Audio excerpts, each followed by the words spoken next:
Kalau kamu tidak mau hidupmu susah di masa tua nanti, maka jangan pernah bergantung pada 3 orang ini.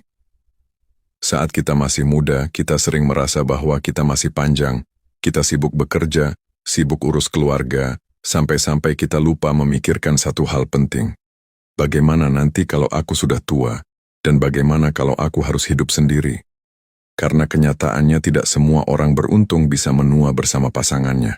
Kalau pasangan kita justru pergi lebih dahulu, maka hidup kita akan berubah drastis. Kita makan sendiri, tidur sendiri, bahkan sekedar punya teman bicara pun tidak ada. Dan di titik itulah, banyak orang mulai mencari tempat bersandar, dan di titik itulah kita baru menyadari bahwa ada 3 orang yang seharusnya tidak kita jadikan sandaran di masa tua, kita nanti. Siapa aja itu? Yang pertama, anak. Banyak orang tua berpikir aku membesarkan anakku supaya nanti dia merawat aku. Tapi kenyataannya tidak sesederhana itu. Anak zaman sekarang hidupnya berat. Kerja dari pagi sampai malam, biaya kehidupan mereka tinggi. Belum lagi cicilan, belum lagi tanggung jawabnya pada pasangan dan anak. Anaknya terkadang bukan karena mereka tidak sayang sama kita, tapi seringnya mereka tidak punya cukup waktu, kekuatan dan tenaga untuk merawat kita di masa tua. Yang kedua, saudara. Saudara memang sedarah dengan kita, dekat dan terasa punya.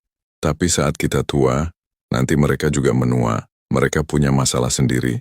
Bahkan bisa jadi mereka juga butuh dirawat.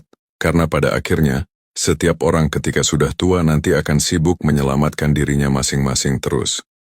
Yang ketiga, pasangan baru di masa tua, kedengarannya memang indah, punya teman di hari tua, tapi kenyataannya banyak yang justru tidak bahagia. Karena apa? Karena kebiasaan sudah berbeda, cara hidup berbeda, dan yang paling sering terjadi konflik soal keuangan. Bukannya jadi tenang, malah jadi tambahan beban. Lalu siapa yang seharusnya kita andalkan nanti ketika kita sudah tua? Jawabannya mungkin tidak enak didengar. Tapi ini adalah jawaban yang paling jujur. Jangan bergantung pada siapapun. Jadi mulai dari sekarang, selagi masih ada waktu, selagi masih ada kekuatan dan tenaga, siapkan tabungan di hari tua, jaga kesehatan, dan yang paling penting, bangun kehidupan sosial.